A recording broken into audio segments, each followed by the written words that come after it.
হযরতে হুযায়ফা রাদিয়াল্লাহু আনহুর চোখের নূরের আলোতে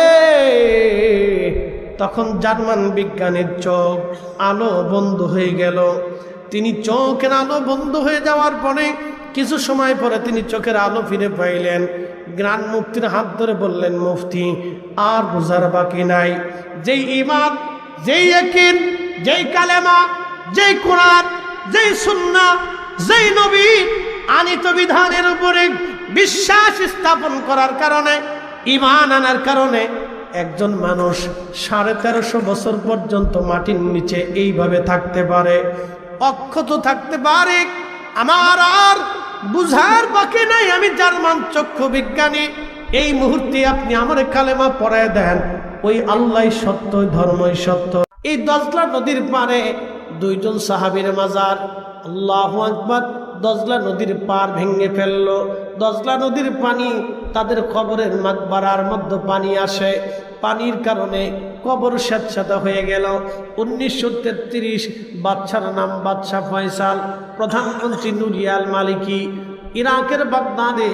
আল্লাহু আকবার। হযরত বাদশাহ ফয়সাল ঘুমিয়ে আছেন। স্বপ্নের মধ্যে দেখতেছে প্রিয় নবীর দুইজন সাহাবীর একজনের নাম হুযায়ফা এসে বলতেছে, ও বাদশাহ ফয়সাল, আমি রসুলের সাহাবী হুযায়ফা বলতেছি, আমার কবরটা দজলা নদীর পার ভেঙে ফেলে দিয়েছে। দজলার পানি ঢেউয়ে ঢেউয়ে আমার কবরের মধ্যে আসে। আমার বন্ধু নবীর সাহাবী রসুল হযরত আব্দুল্লাহ আনসারীর কবর স্যাঁতস্যাঁতে হয়ে গেছে।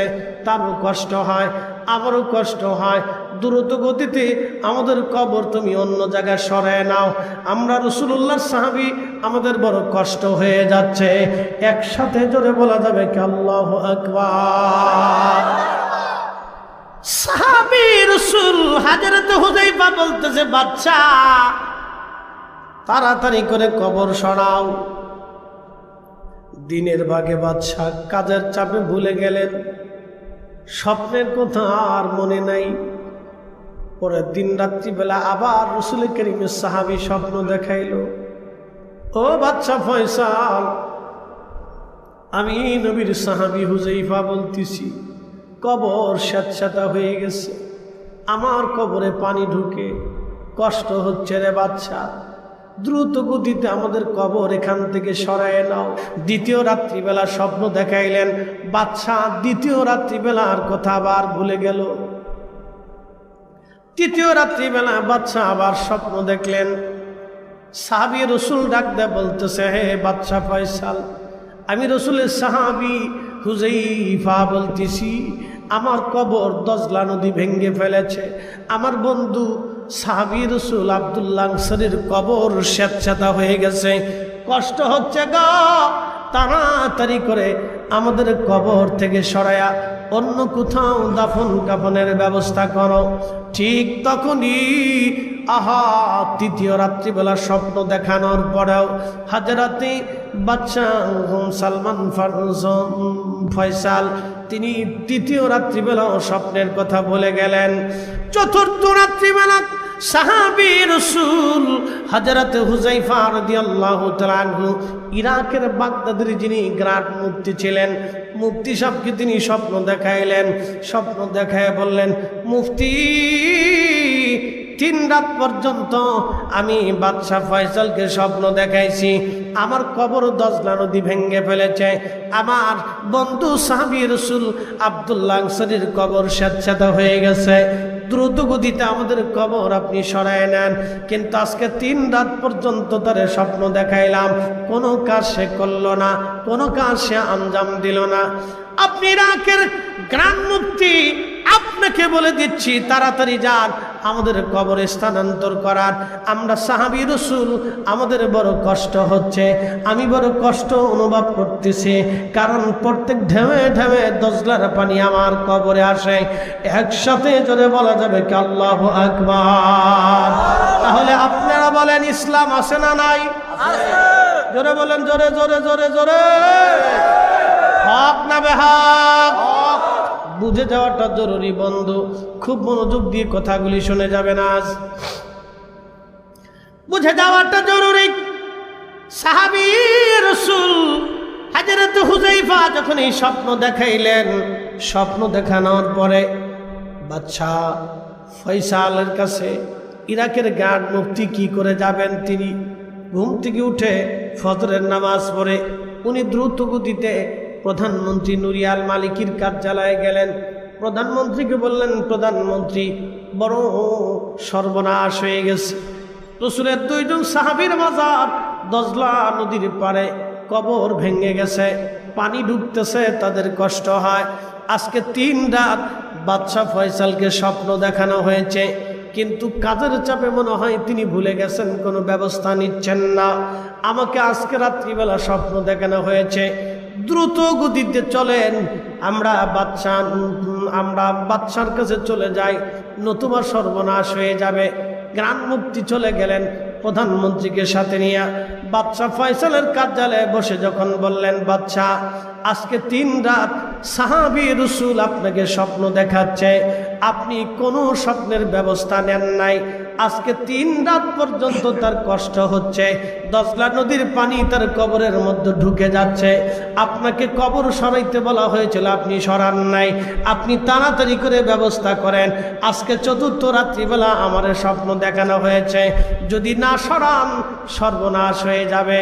বাদশা ডাক দিয়ে বলতেছি, প্রধান মুফতি আমার ভুল হয়ে গেছে, আমাকে স্বপ্ন দেখানো হয়েছিল, বাস্তব আমার মনে নাই, আমি ভুলে গিয়েছিলাম, কি করা যায় আপনি বলেন।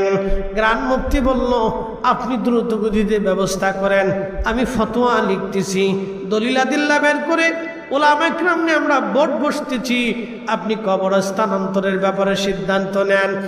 এই কথাগুলি সারা অঞ্চলে ছড়িয়ে গেল। ইলেকট্রনিক্স মিডিয়া 1933, তখন এরকম ফেসবুক ছিল না, এত পত্র পত্রিকা ছিল না, এত সুন্দর ব্যবস্থাপনা তখন ছিল না। সারা পৃথিবীতে টেলিভিশনের মাধ্যমে, টেলিগ্রাফের মাধ্যমে, রেডিওর মাধ্যমে সারা দুনিয়াতে সংবাদ ছড়ায় গেল। তখন হজের মৌসুম ছিল, লক্ষ লক্ষ হাজিরা আরাফাতের মাঠ দিয়া মক্কাতুল মুকাররমে হজের আনুষ্ঠানিকতার মধ্যে ব্যস্ত ছিল। হাজিদের মধ্যে এই ঘটনা ছড়ায় গেল। হাজিরা দরখাস্ত পাঠাইতে লাগলো ইরাকের বাদশা বরাবর, বাদশা আপনি একটু দেরি করেন, আমরা হজ শেষ করব, আমাদের মন চায় সাহাবী রাসূল হযরতে হুযায়ফা আব্দুল্লাহ আনসারী রাদিয়াল্লাহু আনহুমার 2 জনের চেহারা আমরা দেখতে, কারণ রাসূল দেখি নাই, সাহাবী দেখে কলিজা ঠান্ডা বানাইতে চাই। একসাথে বলা যাবে আল্লাহু আকবার। ইসলাম হক না বেহক? আল্লাহ আছে না নাই? রাসূল সত্য না মিথ্যা? বাস্তবতা থেকে বলতেছি, শুনে যাবে না। কোরআনের সাথে বাস্তবতার কত মিল আল্লাহ জানাই দিলেন। আলা ইন্না আউলিয়া আল্লাহি লা খাউফুন আলাইহিম ওয়ালা হুম ইয়াহজানুন। আল্লাহু আকবার। সাবধান আমার ওলি যারা, কোনো ভয় নাই, কোনো চিন্তার কোনো কারণ নাই। বাস্তবতা থেকে বুঝে যাবে না। কোরআন কত চমৎকার। 1450 বছর আগে যাহা আমার আল্লাহ বলেছেন, 1450 বছর না, পৃথিবী যতদিন পর্যন্ত থাকবে, লা তাবদীলা কালিমাতিল্লাহ, আল্লাহর কালাম আর কোনোদিন পরিবর্তন হবে না। আকাশ ভেঙে যাবে, পৃথিবী পুড়ে যাবে, সাগর শুকিয়ে যাবে, আল্লাহর কালাম কখনো মিথ্যা হবে না। আল্লাহর কোরআনের একটা হরফ কখনো মিথ্যা হবে না, মিথ্যা হবে না। আমার রাসূলের একটা কথাও মিথ্যা হবে না। 1450 বছর আগে আল্লাহর নবী বলে দিলেন, উম্মত রে, 30 জন মিথ্যাবাদী নবী বলে দাবি করবে। ঠিকই গোলাম আহমদ কাদিয়ানির মাধ্যমে 30 জন মিথ্যাবাদী হয়ে গেছে। 1450 বছর আগে রাহমাতুল লিল আলামিন আমার নবীজি বললেন, ও আমার উম্মত, কিয়ামতের আগে পৃথিবীতে ইসলামী রাষ্ট্রের কোনো অস্তিত্ব থাকবে না। ঠিকই এক সময় পৃথিবীতে ইসলামী কোনো শাসন ব্যবস্থা সারা পৃথিবীর কোথাও খুঁজে পাওয়া যাবে না। আল্লাহর নবী বলেছিলেন, আমার মরুভূমির দেশ, আরব দেশ সবুজে পরিণত হয়ে যাবে, ঘন ঘন বৃষ্টি নামতে থাকবে, প্রচুর বৃষ্টিপাতে আরব সবুজ হয়ে যাবে। ঠিকই তাই, আরবে প্রচুর বৃষ্টিপাত বেড়ে গেছে আর আরব সবুজ হতে শুরু করেছে। বাংলাদেশের বৃষ্টিপাত কমে গেছে, বাংলাদেশে গরম বেড়ে গেছে। গ্রান্ড মুফতি দ্রুত গতিতে তিনি ফতোয়া বোর্ড নিয়ে বসে গেলেন। তিনি লেখালেখি শুরু করে দিলেন ফতোয়া। বাদশাহ ফয়সালের কাছে সারা পৃথিবী থেকে সংবাদ আসে, বাদশাহ দ্রুত গতিতে আপনি ফয়সালা করেন, আমরাও সাহাবী রসুল দেখতে চাই। 1450 বছর 1400 বছর পরে আমরা সাহাবী রসুলের সাহাবী দেখতে চাই। 1400 না 1350। অথচ বিজ্ঞানের ব্যাখ্যা 24 ঘন্টা পরে পায়খানা রাস্তা দিয়ে পোকা আসবে। বিজ্ঞানের ব্যাখ্যা 17 দিনে পেট ফেটে মিসমার হবে। বিজ্ঞানের ব্যাখ্যা অনুযায়ী 2 মাসের মধ্যে গোশতগুলি মাটির সাথে মিশে যাবে। আজকে 1350 বছর পরে একজন সাহাবী স্বপ্ন দেখায়, আমাদের লাশ দ্রুত গতিতে সরায় নেন, আমাদের কষ্ট হচ্ছে। বাদশার কাছে চিঠি আসলো, মেইল আসতেছে, ফোন আসতেছে, আপনি দেরি করবেন, আমরাও দেখতে চাই। বিভিন্ন অঞ্চল থেকে ফোন আসে, ইরান থেকে, ইরাক থেকে, কুয়েত থেকে, কাতার থেকে, বাহরাইন, দুবাই, সৌদি, মিশর, সিরিয়া থেকে, ফিলিস্তিন থেকে বড় বড় বাদশাহ গভর্নররা ফোন দিচ্ছে, আমরাও আসবো। সাহাবী রসুল আমরাও দেখতে চাই, কারণ 1400 বছর আগে সাহাবীরা কেমন ছিল সেটা আমরা দেখতে চাই। আমরা রসুল দেখি নাই, কিন্তু সাহাবী দেখব। 5 লক্ষ হাজি ছিল তৎকালীন সময়, 5 লক্ষ হাজি তৎকালীন সময়, 1 2 জন না, 5 লক্ষ হাজি। আল্লাহু আকবার। রাজনগরবাসী খুব মনোযোগ দিয়ে শুনিয়া যান, হাজিরা আসবে। বাদশাহ ফয়সাল চিন্তায় পড়ে গেলেন। একদিকে সাহাবী তাগাদা দিচ্ছেন কবর সরানোর জন্য, অন্যদিকে 10 লাখ কবর ভেঙে ফেলে দিয়েছে। সাহাবীর কষ্ট হয়, এই কবর কি করে সরানো যাবে, এখন কেমনে সরাই, কি করব। আবার বোর্ড বসে গেলেন। মুফতি সাহেব তিনি পরামর্শ দিলেন, বাদশাহ একটা কাজ করা যায়। কাজটা হলো, এই যে দজলা নদী যেই পারে কবর ভেঙে ফেলে দিয়েছে, ওই পাশটা আমরা সুন্দর করে সিমেন্ট দিয়ে ঢালাই করে আমরা একবারে পানি পাশটা ঘিরে ফেলে দিয়ে এই পাশের পানিগুলি ওই পাশে ফেলাই দিয়া আমরা ওই জায়গাটাকে শুকনা বানাই দেই। শুকনা বানানোর পরে আমরা এরপরে যখন মুসলমানরা ইরাকের বাগদাদে আসবে এবং সবাই আসার পরে আমরা একটা দিন তারিখ নির্দিষ্ট করে আমরা সাহাবী রসুলকে এখান থেকে সরায় নেব। একসাথে বলা যাবে কি আল্লাহু আকবার। হাস শেষে হাজার হাজার হাজি ধীরে ধীরে ধীরে ধীরে ইরাকের বাগদাদে ঢুকতে লাগলো। সালমান পার্ক, যেখানে সালমান ফার্সি রাদিয়াল্লাহু আনহু ঘুমিয়েছে। এই সালমান ফার্সির 250 বছর হায়াত হয়েছিল, তিনি ইরাকের গভর্নর ছিলেন। আজকে শুনে যাবেন ইতিহাস, এগুলি আমাদের জানাটা খুব দরকার। ওনার মাজারের পাশে 2টা কবর খনন করা হলো, একটা কবর হুজাইফা আর একটা কবর আব্দুল্লাহ আনসারী রাদিয়াল্লাহু আনহুমা। লক্ষ লক্ষ হাজি, লক্ষ লক্ষ ইরাকবাসী, লক্ষ লক্ষ মুসলমান আজ আসছি। 1350 বছর পর্যন্ত কবরের ভিতরে কি করে একটা মানুষের দেহ অক্ষত থাকে? একসাথে বলবেন আল্লাহু আকবার। না না হয় না, আরো জোরে বলেন, আরো জোরে। 1350 বছর পরে কবরের ভিতরে মানুষের দেহ কি করে অক্ষত হয়? অথচ বিজ্ঞান বলল মাত্র 2 মাসের মধ্যে মানুষের শরীরের গোশতগুলি মাটির সাথে মিশে যাবে। হাড্ডিগুলি 1 বছরে মাটির সাথে মিশে যাবে। কিন্তু 1350 বছর পার আজ হয়ে গেল।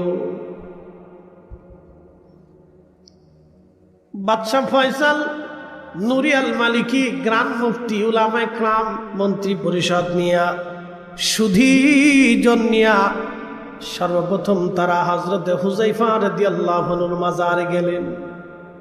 উপর থেকে ধীরে ধীরে ধীরে ধীরে মাটি সরাইতে লাগলেন। যদি কোদালের দাগ একবার কোব একবার যদি শরীরে বসে সর্বনাশ হবে। ধীরে ধীরে মাটি সরাইতে লাগলেন।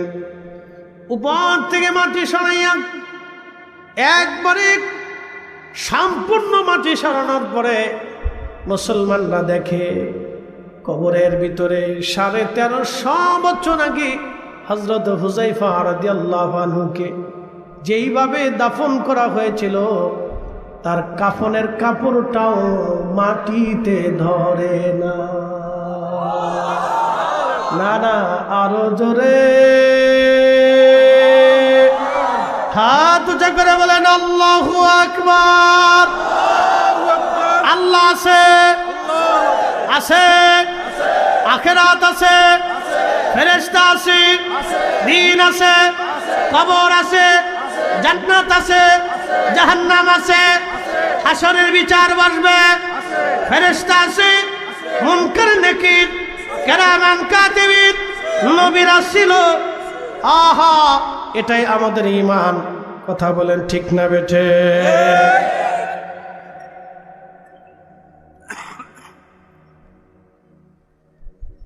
হযরত হুযায়ফা রাদিয়াল্লাহু আনহুর কবর থেকে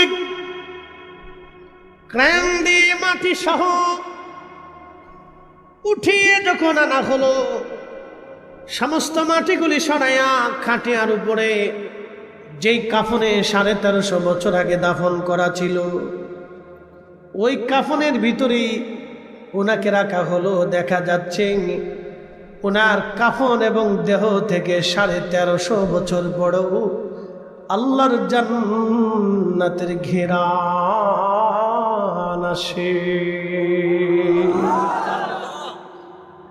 যদি মনে করেন কি করে সম্ভব, বাস্তবতা থেকে একটা প্রমাণ আজ দিয়ে যাচ্ছি। আমি নিজে তার সাক্ষী। ওই মালিকের হাতে জীবন, ওই মালিকের হাতে আমার মরণ। এবছরে হজ শেষ করে মদিনায় সময় মাত্র 8 দিন, 5-8 40 ওয়াক্ত নামাজ। মদিনাতে 40 ওয়াক্ত নামাজ হাজিরা পড়ার চেষ্টা করেন। যদিও হাদিসের সনদ দুর্বল, নবী বলেছেন আমার মদিনাতে 40 ওয়াক্ত নামাজ যদি আমার মসজিদে কেউ জামাতের সাথে একাধারে 40 ওয়াক্ত নামাজ পড়ে, আমার মালিক তার নাম মুনাফিকের খাতা থেকে কেটে দিয়ে ইমানদারের খাতায় নাম লিখে দিবে। হাদিস দুর্বল কিন্তু কথা সত্য। খুব মনোযোগ দিয়ে শেষের দিন, তার আগের দিন আমার মনটা বারবার কাঁদতেছিল আমি উহুদে যাব, যেখানে আমার রাসূল বিশ্রাম করেছিলেন। উহুদে দন্ত মোবারক শহীদ হয়েছিল। ওইখানটা যাওয়ার জন্য দিনের ভাগে গেলাম। আপনাদের বিশ্বনাথ ওই যে কামিল মাদ্রাসার প্রিন্সিপাল সাহেব হুজুর ছিলেন, ফেরসুগঞ্জের ভাইস প্রিন্সিপাল সাহেব হুজুর ছিলেন। একই রুমের মধ্যে আমরা হজ করেছি একই সাথে। আল্লামা সাহেব কেবলা ফুলতুলি রাহমাতুল্লাহি আলাইহির অন্যতম মুহিব্বিন খলিফা ছিলেন ওনার আব্বাজান বিশ্বনাথ আলিয়া মাদ্রাসার প্রিন্সিপাল সাহেবের বাবা। খুব মনোযোগ দিয়ে একই সাথে একই রুমে 40 দিন আমরা একসঙ্গে কাটিয়েছি হজের সময়। আমি উত্তম সাথী ওনাদেরকে পেয়েছিলাম, অত্যন্ত আশিকে রাসূল ওনারা 2 জন। একই সঙ্গে উহুদে গিয়েছি, একই সঙ্গে বদরে গিয়েছি, অনেক জায়গা গিয়েছি, মদিনাতে, মক্কাতে, হেরেমে। খুব মনোযোগ দিয়ে তো রাতের আধারে গেলাম, চিন্তা করলাম দিনে তো বহুবার গেলাম, রাত্রিবেলা একবার একটু ঘুরে আসি। তার কাটার বেড়া কাটা ছিল, যেই ফাঁকা জায়গা উহুদে নবীজি বিশ্রাম করেছিলেন ওই জায়গাটা সিমেন্ট দিয়ে ঢেকে রেখেছে এবং সুন্দর করে জানালার মতো একটু কাটা রেখে দিয়েছে। ভিতরে কেউ ঢুকতে পারে না, কিন্তু পাশে যাওয়া যায়। আমরা রাত্রিবেলা হেঁটে হেঁটে উঠলাম 4-5 জন আলেম। আর একজন আলেম ছিলেন, তিনি লন্ডন থাকেন। আমার ওই ভাইটাও ছিলেন, তার নাম গজনবী। খুব মনোযোগ দিয়ে আমরা 4-5 জন আলেম আপনাদের সিলেটের মাওলানা মাইনুদ্দিন আহমদ জালালাবাদী সাহেবের খোঁজ কাফেলায় গিয়েছিলাম। বন্ধু খুব মনোযোগ দিয়ে, উনিও সাথে ছিলেন। রাত্রিবেলা যখন ওইখানে আমরা ঢুকলাম, মালিকের হাতে আমার জীবন। ওই আল্লাহর কসম করে বলতেছি, বাতাস থেকে সুঘ্রাণ আসতে লাগলো। পৃথিবীর কোনো আতরে সুঘ্রাণ আপনি পাবেন না, কোটি টাকা দিলেও এই সুঘ্রাণ আপনি পাবেন না। বাতাসের মধ্যে সুঘ্রাণ শুধু ভেসে ভেসে আসতেছে। আমরা চিন্তিত, ব্যাপার কি, এত ঘ্রাণ কোথা থেকে আসে? যেইখানে আল্লাহর নবী ফাঁকা জায়গাতে বিশ্রাম করেছিলেন, ওইখানটা তো সিমেন্ট দিয়ে লাগানো, শুধু জানালার মতো কাটা। মাথা ঢুকাইয়া ভিতরে যখন নাক লাগাইলাম, দেখি আল্লাহর নবী যেইখানে বিশ্রাম নিয়েছিলেন 1450 বছর পরে, সেখান থেকে এখনো জান্নাতের ঘেরান পাওয়া যায়। আমরা এখানে স্থির থাকতে পারি নাই। আমরা এতগুলি আলিম ওইখানে এশার নামাজ পড়লাম, ওইখানে মিলাদ শরীফ পড়লাম, জিকির করলাম, দোয়া করলাম। এত সুঘ্রাণ পৃথিবীর কোনো আতরে হবে না। আমার রাসূল সত্য, নবী যেটা বলেছেন এটা সত্য, সাহাবীরা সত্য, কোরআন সত্য। আখিরাতের ময়দানে দাঁড়াইতে হবে, কোনো চিন্তা নাই। হে রাজনগরবাসী, মাঝে মধ্যে আমরা ভুলে যাই আল্লাহর কথাগুলি ভুলে যাই। আমরা ভুলে যাই, ভুলে গেলে চলবে না। স্মরণে বরণে রাখতে হবে, ভুলে গেলে চলবে না। 1450 বছর পরে এখনো সেখান থেকে সুঘ্রাণ আসে। যদি কোনো দিন নসিব হয়, রাত্রিবেলা যাবেন উহুদের ওইখানে, নীরবে নিবৃতে চুপচাপ যে বসবেন, দেখবেন আল্লাহর বেহেশতের ঘ্রাণ অটোমেটিক বাতাসে ভেসে ভেসে ভেসে ভেসে ভেসে ভেসে ভেসে আসতে থাকবে। এখনো আছে। আল্লাহু আকবার। তো খুব মনোযোগ দিয়ে ওনার জেসে উঠানো হবে 1350 বছর পরে। কল্পনা করা যায় 1350 বছর পরে সবাই এসে হাত ধরে, দেখে হাতের ব্লাড সার্কুলেশন, রক্ত সঞ্চালন তখনও চলে।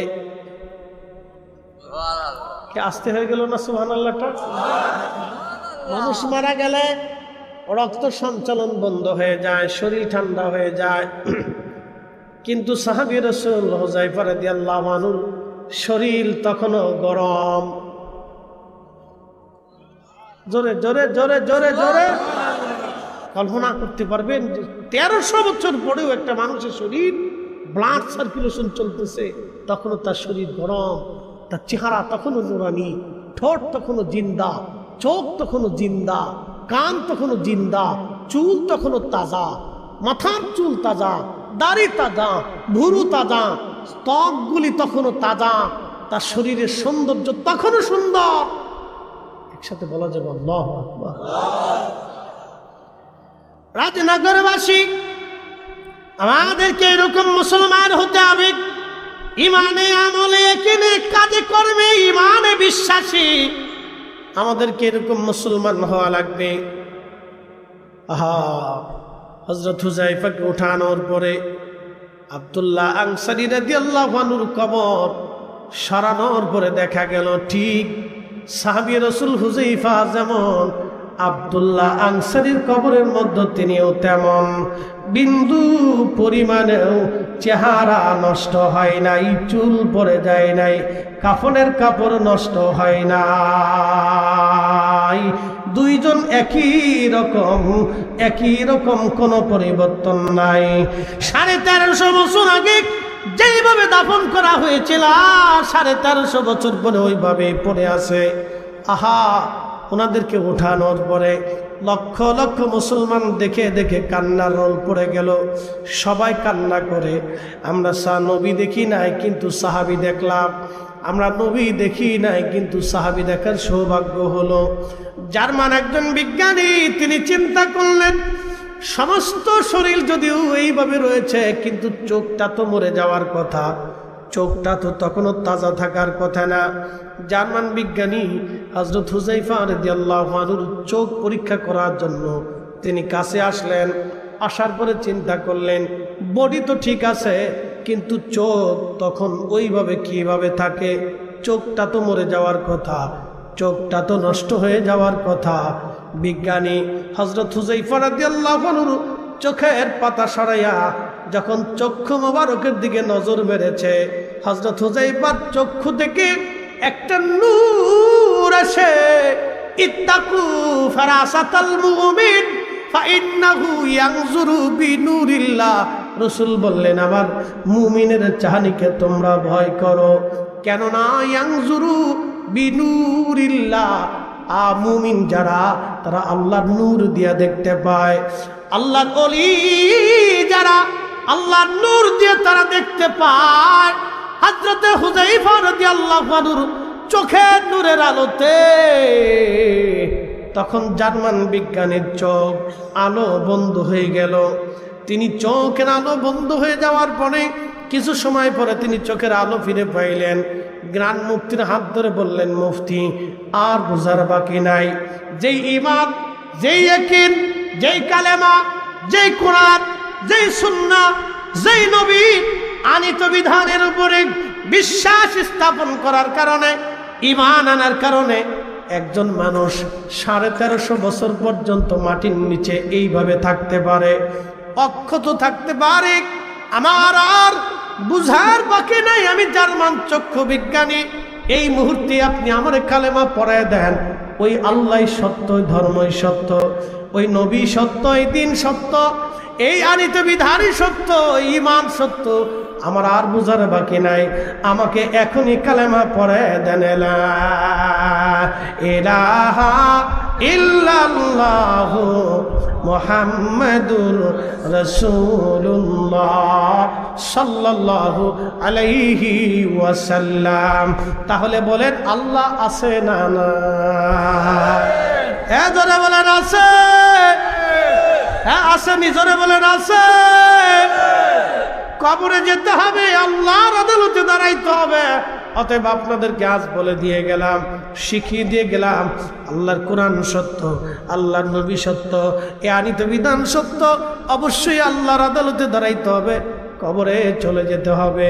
অবশ্যই ওই কবরে 3টা প্রশ্নের জবাব হবে। অবশ্যই ও কবরে 3টা প্রশ্নের জবাব হবে। বাঁচার কোনো রাস্তা নাই।